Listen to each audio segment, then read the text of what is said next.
Hello बच्चों, नमस्कार। मैं हूं शिवा पांडे और नॉलेज विद शिवा के यूट्यूब चैनल पर आप सभी के एक बार फिर से बहुत बहुत स्वागत है। आज हम लोग पढ़ने वाले हैं अपने हिंदी के अपठित अनुच्छेद अर्थात गद्यांश के पार्ट 4 के बारे में।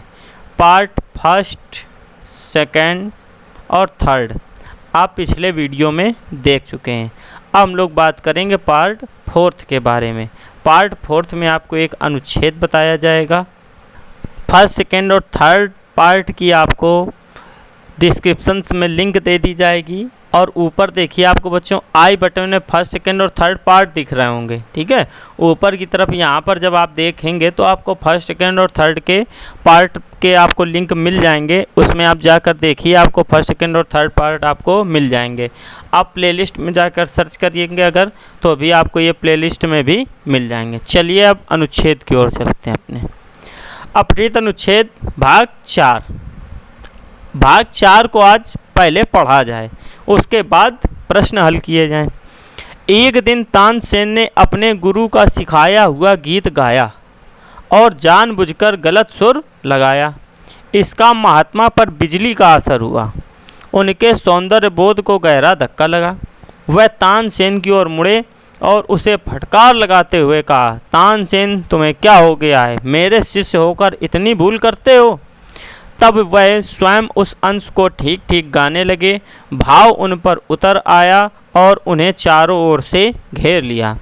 उस संगीत में वह स्वयं को भूल गए जो धरती और आकाश में छा गया था। अकबर तथा तानसेन भी उस संगीत के माधुर्य और सौंदर्य से भर गए थे। यह अनोखा अनुभव था।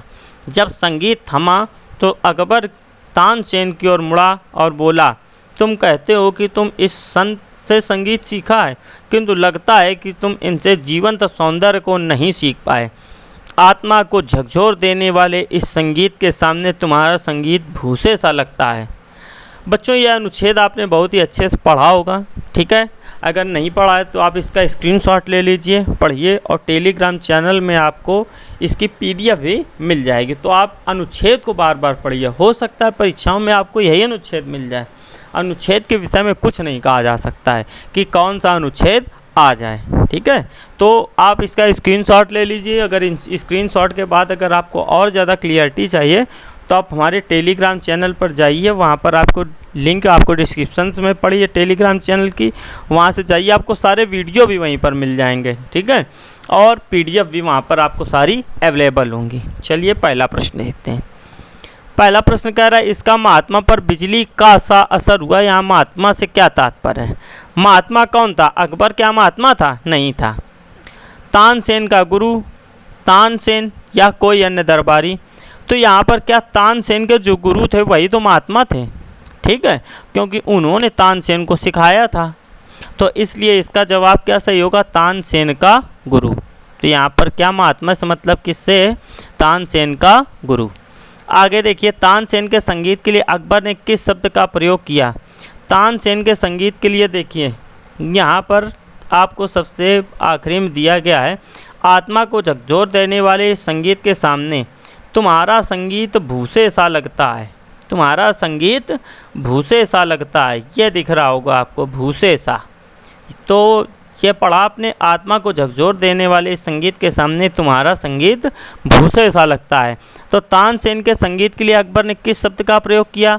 आकर्षक का तो किया नहीं, झकझोरने वाला भी नहीं किया, रोमांचक भी नहीं किया, भूसा किया। तो चौथे ये क्या हो जाएगा आपका? 4 नंबर जवाब आपका बिल्कुल सही हो जाएगा।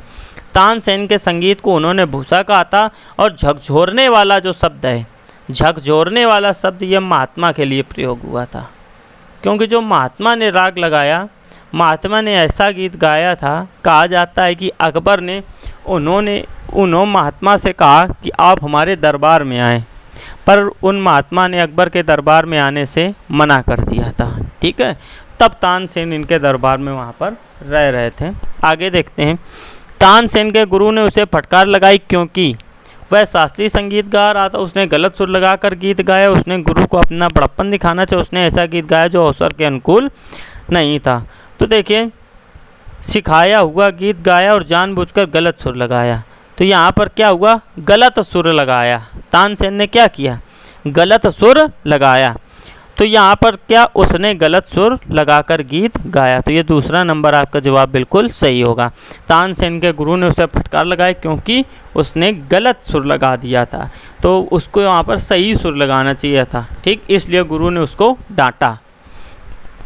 तानसेन के संगीत में अकबर को क्या कमी प्रतीत हुई, तो देखिए भूसे की कमी प्रतीत हुई, ऐसा तो है नहीं। उचित सुर, जीवन सौंदर्य और प्रेरणा, तो देखिए जीवंत सौंदर्य ये लिखा है, किंतु लगता है कि तुम इनसे जीवन सौंदर्य नहीं सीख पाए, तो क्या नहीं सीख पाए, जीवंत सौंदर्य। तो चौथे का 3 नंबर आपका जवाब बिल्कुल सही होगा कि आप इनसे जीवंत का सौंदर्य नहीं सीख पाए तानसेन जी, आपने सीखा तो बहुत कुछ है पर लेकिन आप अपने गुरु से जीवंत सौंदर्य नहीं सीख पाए, यह शब्द अकबर ने तानसेन से कहे। ठीक है, चलिए आगे देखते हैं। तानसेन डैश, तुम इतनी भारी भूल करते हो, में भारी क्या है, भारी 12 दर्जन, सख्त, दिल को चोट पहुंचाना और तराना। तो भारी भूल का मतलब क्या है, भारी भूल करते हो, तो भारी भूल का मतलब देखिए यहाँ पर भारी भूल का मतलब है दिल को चोट पहुंचाने वाली। तो जब शिष्य एक कोई गलती करता है और कोई नॉर्मल सी गलती करता है, जानबूझकर गलती करता है, क्योंकि उसने जानबूझकर गलत सुर लगाया था, ठीक है। अगर कोई शिष्य जानबूझकर गलती करता है तो उससे गुरु को बहुत कष्ट होता है, ठीक। तो इसलिए यहाँ पर क्या हुआ, दिल को चोट पहुँचाने वाला, यहाँ पर इतनी भारी की जगह दिल को चोट पहुँचाने वाला जवाब आपको बिल्कुल सही होगा। तो आप इस प्रकार से क्वेश्चन बहुत ही अच्छे से बच्चों कर पा रहे होंगे इस समय। हमें आपसे बहुत ही अच्छी उम्मीद है कि आप ये क्वेश्चन, इस टाइप के क्वेश्चन कर लेंगे, ठीक है। चलिए, अगर आपको ये हमारा वीडियो अच्छा लगा हो तो वीडियो को लाइक करिए, शेयर करिए, जिस पार्ट में आपको समस्या आ रही है उस पार्ट को आप कमेंट के माध्यम से हमें बताइए, और हो सके तो अगर आपको चैनल से जुड़े रहना है तो चैनल को बच्चों सब्सक्राइब ज़रूर करिए। बहुत बहुत धन्यवाद।